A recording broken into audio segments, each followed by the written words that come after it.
So today we will start revising work and energy. Work energy पार 3 concept हम इसमें पढ़ते हैं. सबसे पहले हम थोड़ा सा उसका बेसिक कंसेप्ट जो है वो रिवाइज कर लेंगे पॉइंट वाइज. और revision question and answers based यहाँ पे करने का मतलब थ्योरी के क्वेश्चंस है ना. न्यूमेरिकल्स तो हम करते ही हैं, इसमें न्यूमेरिकल्स हमने पहले भी बहुत किए हैं, अभी भी करेंगे, लेकिन थ्योरी के क्वेश्चंस जनरली न्यूमेरिकल्स के चक्कर में इग्नोर हो जाते हैं. तो थ्योरी में गलती नहीं हो जाए कहीं, हमें आंसर लिखना तो आना ही चाहिए और उससे कंसेप्ट्स क्लियर होते ही हैं. तो उनके बारे में आज वैसे ही 5 to 6 क्वेश्चंस हम करेंगे. पहले कंसेप्ट्स के बारे में बात कर लेते हैं. Work, the concept of work is very simple. हम कहते हैं कि भाई वर्क तब बोलते हैं हम जब कोई फोर्स लगा किसी ऑब्जेक्ट पर और उसका डिस्प्लेसमेंट हो गया, है ना, तो दैट इज कॉल्ड वर्क. तो work is said to be done whenever a force acts on a body and the body moves in the direction of the force. Direction of the force मतलब कि हम यहाँ पे एक angle की भी बात करते हैं, थीटा. हाँ, मेजरमेंट ऑफ वर्क कैसे मेजर करेंगे? When force acts along the direction of the motion of the body. हमने यहाँ पे फॉर्मूला लिख दिया,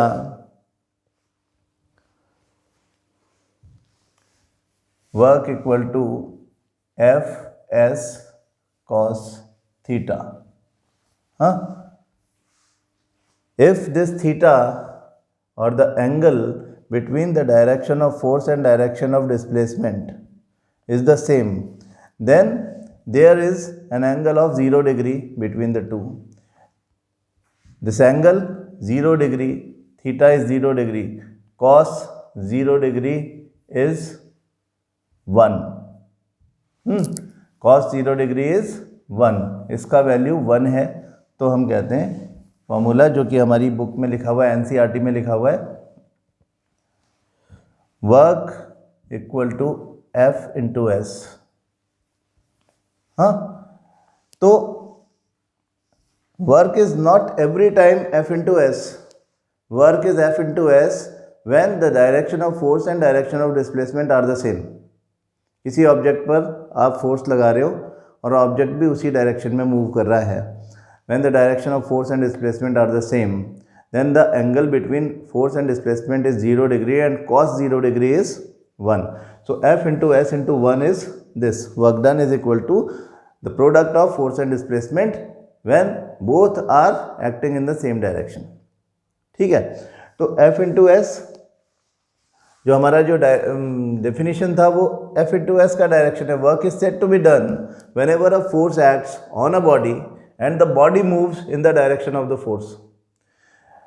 मेजरमेंट करेंगे तो हमें direction of force and direction of displacement दोनों को देखना पड़ेगा. मतलब उनके बीच में क्या रिलेशन, उनके बीच में एंगल भी देखना पड़ेगा. अगर ये थीटा कुछ और हो गया तो वैल्यूज़ बदल जाएंगी. When force F makes angle theta with displacement S of the body, W equal to Fs cos theta. Work done equal to force and distance when force acts along the direction of the motion of the body. यानी F और S का direction same है तब तो F into S. अगर ये Fs cos theta, theta अगर उनके बीच में एंगल है. For maximum work theta is 0 degree. For minimum work theta is 90 degree because cos 90 is 0. So the work done will be 0. Work done on an object by a force would be 0 if the displacement of the object is 0. अगर force नहीं लगा तो work done is 0. अगर force लगा लेकिन displacement 0 है, यानी object move नहीं किया, आप एक दीवार को धक्का लगा रहे हो, दीवार चल नहीं रही, तो आपने कितना भी फोर्स लगाया, आप पसीना पसीना होकर के बेहोश हो गए तो भी कोई फर्क नहीं पड़ता. You have not done any work according to physics because displacement is 0. So if you are applying force then it is fine, but there should be an appropriate theta and a displacement. Appropriate theta मतलब आप force लगा रहे हो लेकिन there is a perpendicular situation between the force and the displacement, then also the work done is 0. तो what is positive and negative work? Positive work is done when the direction of force and direction of displacement both are the same. F into S cos theta theta is 0 degree, in that situation जब force and displacement same direction में हो, work done is said to be positive. But if the direction of force and the direction of displacement are exactly opposite to each other, ऐसा कब होता है? ऐसा कुछ situations है जिसमें होता है, जैसे कि in a game of tug of war, two teams are pulling each other. The one which is losing is applying the force in their own direction, but they are being pulled by the winning team in the exactly opposite direction of the force applied by them. So this is the position when the angle between the force and displacement is 180 degree and cos 180 degree is -1.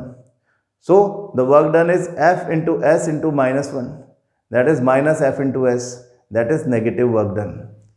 So when the direction of force, एक और example ले सकते हैं कि you are pulling something up. समझो आप एक well में से, एक कुएं में से बाल्टी को खींच रहे हो रस्सी से, तो the force applied by you on the bucket, that is in upward direction. The displacement is also in upward direction. The work done by you is said to be positive.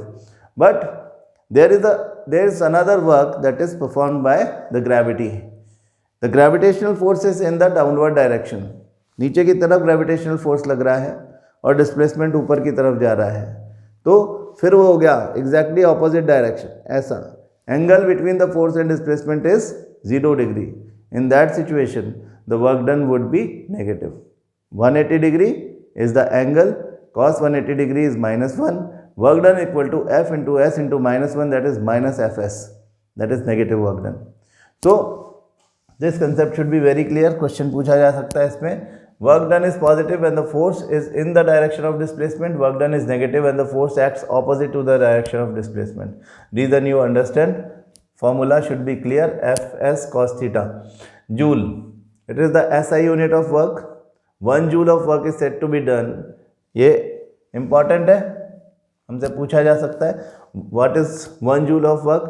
1 joule of work is said to be done whenever a force of 1 Newton displaces the body through a distance of 1 meter in its own direction. यानी theta 0 degree है and work 1 joule, force 1 Newton and displacement 1 meter.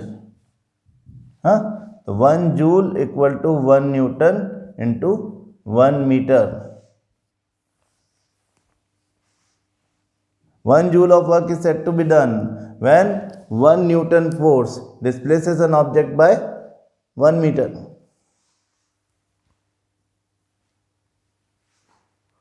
Energy of a body is defined as its capacity to do work. It is a scalar quantity. Work is also a scalar quantity. Work positive या negative होता है, लेकिन वो direction की वो उसके magnitude के साथ में एसोसिएटेड नहीं है. तो वर्क कितना भी जूल हो, कितना भी उसका मैग्नीट्यूड हो, वो बस मैग्नीट्यूड से ही शो किया जाता है ना. उसमें उसकी डायरेक्शन बताने की ज़रूरत नहीं है. वर्क किसी पर्टिकुलर डायरेक्शन में नहीं किया जा रहा है.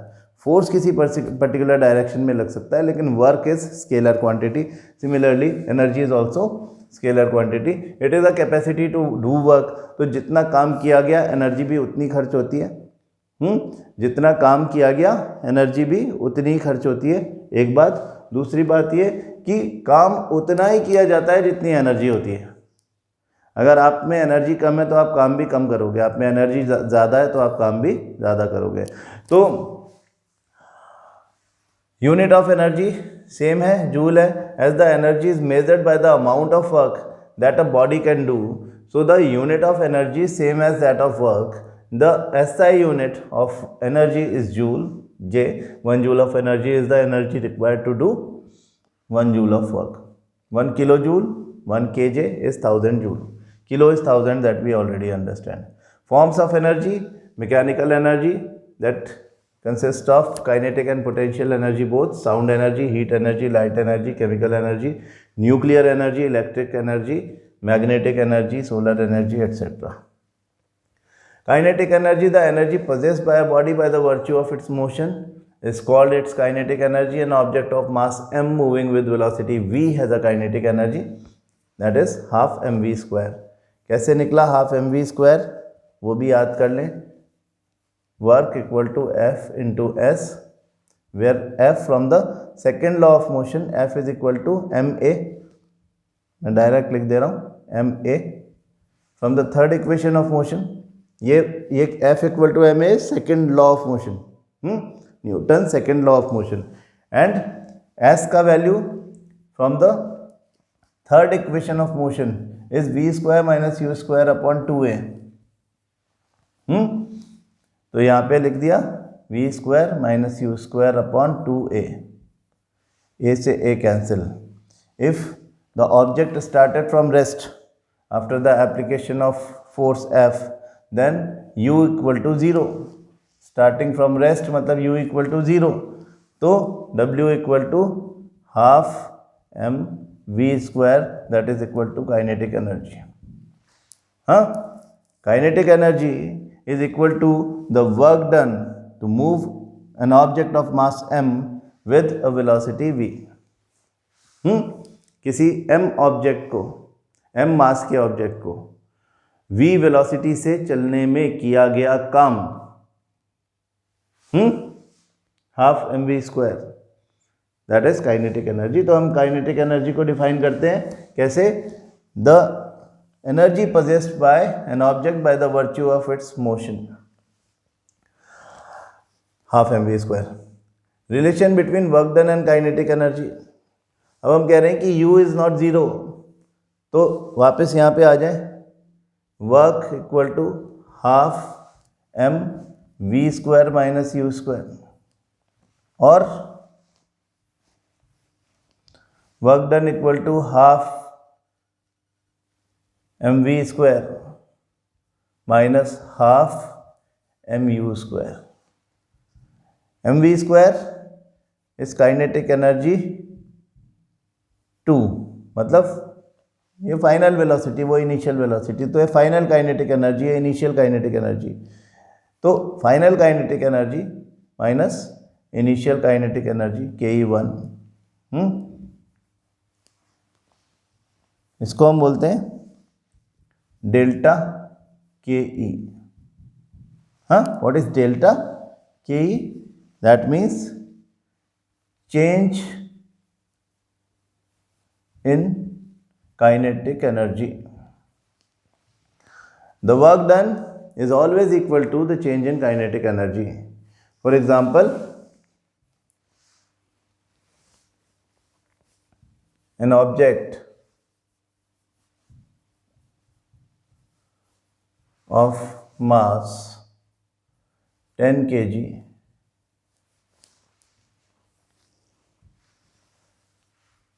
is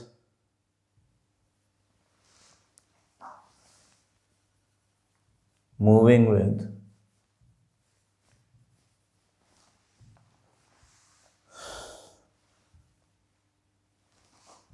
moving with 5 meter per second. A force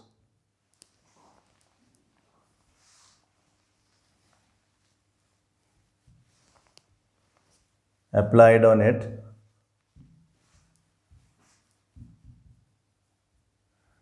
increases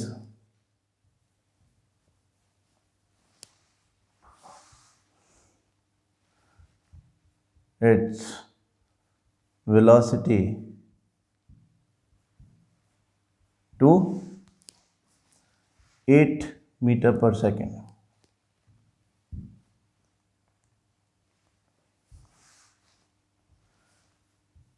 Calculate the work done.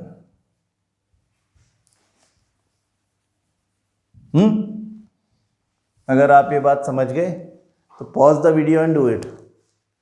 अपने आप करो, हम ये ऑलरेडी कर चुके. देखो क्या है कि न्यूमेरिकल निकल के आ ही जाता है कहीं ना कहीं से, है ना. कंसेप्ट समझने के लिए न्यूमेरिकल करना ज़रूरी है. तो हम थ्योरी पढ़ेंगे, अभी थ्योरी के क्वेश्चन करेंगे. इस रिवीजन में थ्योरी के क्वेश्चन से शुरुआत करेंगे. न्यूमेरिकल्स हमको करना ही पड़ेंगे, है ना. तो आप ये देखो कि an object of mass 10 kg is moving with 5 meter per second, a force applied on it. अभी हम गिवन लिखेंगे इसका तो क्या आएगा, what all is given here. यहाँ पे गिवन है mass of the object is 10 kg, is moving with initial velocity 5 meter per second, फिर फाइनल वेलोसिटी 8 मीटर पर सेकेंड, और कह रहे हैं कि वर्क बताओ कितना कितना काम हुआ, है ना. तो ये वर्क आप इस रिलेशन के बिना निकाल ही नहीं सकते. हमने क्या बोला, W equal to delta K E, हाँ, चेंज इन काइनेटिक एनर्जी, यानी work done equal to half mv square minus half mu square. Initial और फाइनल काइनेटिक एनर्जीज के बीच का जो गैप है वही वर्क डन है. Half mv square minus u square is the formula to be used. m, v और u आपको अगर गिवन है, आप ये मत सोचो कि अरे f कैसे निकालें, s कैसे निकालें, डेटा इनसफिशिएंट, ऐसा कुछ नहीं है. आपको एक कंसेप्ट अगर क्लियर है कि work done on an object is always equal to the change in its kinetic energy, मतलब आपने उस पर फोर्स लगाया तो आप उसका कुछ डिस्प्लेसमेंट हो जाएगा in the same direction of the force, तो उसके ऊपर कुछ वर्क किया गया है, आपको उसे निकालना है. लेकिन f और s दोनों की वैल्यू आपको नहीं पता, आपको मास पता है और ये पता है कि फोर्स लगाने से उसकी वेलोसिटी किस तरह से चेंज हो गई. तो आप इनिशियल और फाइनल दोनों काइनेटिक एनर्जीज निकाल सकते हो और उन दोनों का गैप ही वर्क डन है. तो हाफ इनटू मास यहाँ पे 10 दिया हुआ है, v स्क्वायर इज 8 का स्क्वायर, मैं डायरेक्ट लिख दूँ 64, और माइनस u का स्क्वायर 5 का स्क्वायर 25. तो ये तो 5 टाइम्स कैंसिल हो गया. 64 माइनस 25 कितना हुआ, 39 हो गया, है ना. 39 हो गया कि नहीं हो गया, हो गया. तो 5 इंटू 39,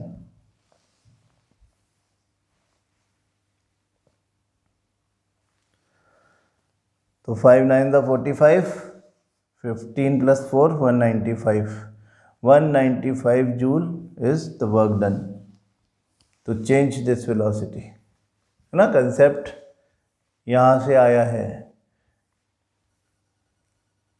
कि relation between the work done and kinetic energy is half mv square minus u square. Potential energy, the energy possessed by a body by virtue of its position or shape, is called its potential energy. हाँ, कोई object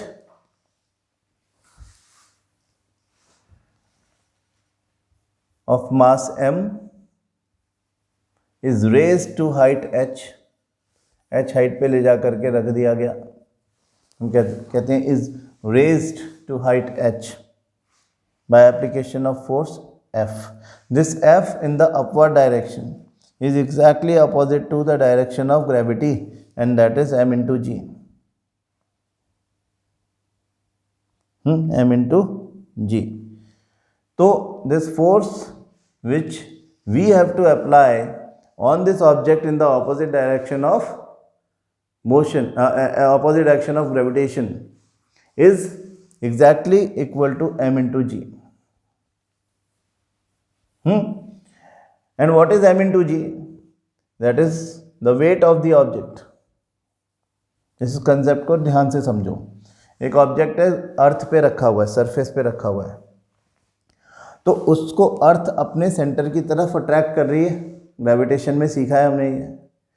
अर्थ अपने centre की तरफ उसको खींचती है, downward direction में force apply करती है. इस वजह से उस पर जब हम ऊपर की तरफ फोर्स लगाएंगे तो ये वाला फोर्स उसको नीचे खींच रहा होगा. तो हमको मिनिमम कितना फोर्स लगाना है इसे ऊपर उठाने के लिए, that is equal to its weight. हाँ, तो यहाँ पे एक क्वेश्चन बन जाता है, what should be the minimum weight, sorry minimum force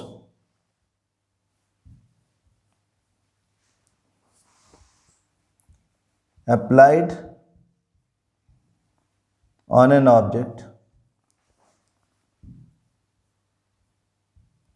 to lift it, किसी ऑब्जेक्ट को उठाने के लिए उस पर मिनिमम कितना, what should be the minimum force, कितना मिनिमम फोर्स लगाना चाहिए, तो वो कितना होना चाहिए, exactly equal to its weight, किसी ऑब्जेक्ट के वेट के बराबर फोर्स हमको अप्लाई करना पड़ेगा, कम से कम फोर्स, तब वो ऑब्जेक्ट ऊपर उठेगा। अगर आपने उसके वेट से कम फोर्स लगाया है वो ऑब्जेक्ट उठेगा ही नहीं, आप उसे हिला नहीं पाओगे, है ना।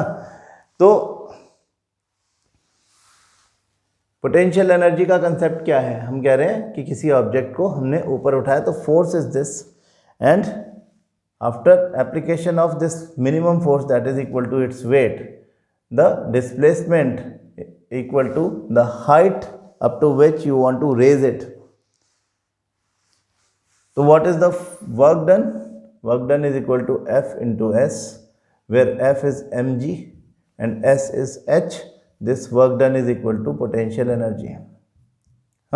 We can say that potential energy is equal to the work done to raise an object up to a height h.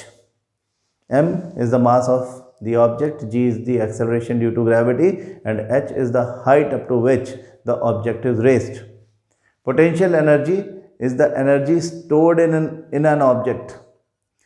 अगर आप किसी टॉय कार में चाबी भरते हो, उसका स्प्रिंग वाइंड करते हो, तो उसमें एनर्जी स्टोर हो जाती है और जब आप उसे छोड़ते हो तो वो भागती है आगे। Potential energy gets converted into kinetic energy. Similarly we say कि जब कोई ऑब्जेक्ट किसी हाइट तक लेके जाते हैं तो we work on that object, and this work done on that object is stored inside that object at this height, that is exactly equal to mgh. When this object is dropped from that height, this mgh gets converted into half mv square in such a way that the sum of half mv square and mgh never changes, that is equal to total mechanical energy. That is the concept of conservation of energy. वो हमने इसी chapter में सीखा था। तो जब आप potential energy की बात करते हो किसी इंडिविजुअल ऑब्जेक्ट के कंटेक्स्ट में, तो आप बोलते हो कि ये तो उसकी पोजीशन की वजह से उसकी एनर्जी है। Potential energy is possessed by an object by the virtue of its position, position और shape. But gravitational potential energy is mgh. The gravitational potential energy of an object at a point above the ground is defined as the work done in raising it from the ground to that point against gravity. The gravitational potential energy of an object of mass m raised through a height h above the earth's surface is given by potential energy equal to mgh. ये बात हम अभी भी कर चुके हैं, है ना। I hope this is very clear.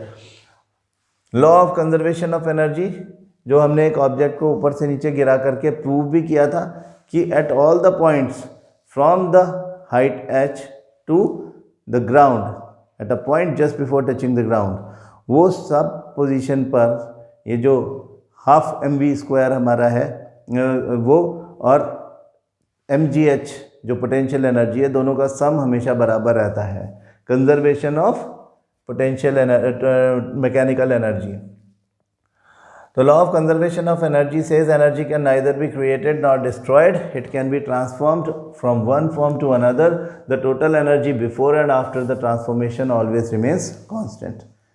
Total mechanical energy constant रहती है, but there is some internal change. Mechanical energy is a sum of kinetic energy and potential energy.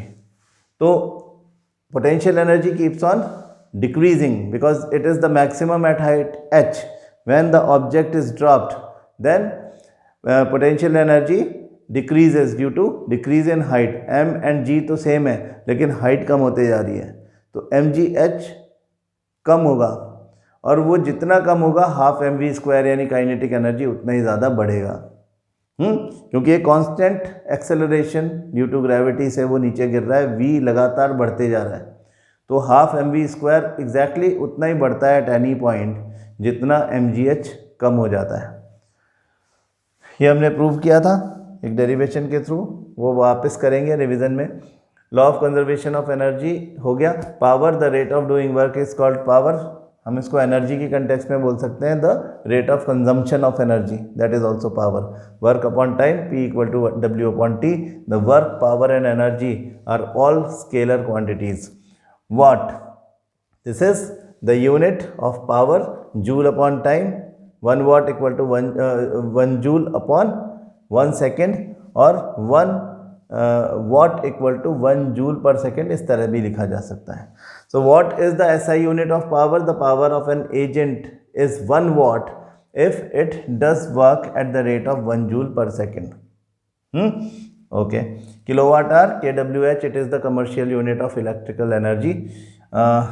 It is defined as the electric energy consumed by an appliance of power 1000 watt in 1 hour. 1 kilowatt hour is equal to 3.6 into 10 to the power 6 joule. ये भी हमने prove किया था। ठीक है, तो ये हमने बेसिक्स रिवाइज कर लिए सारे।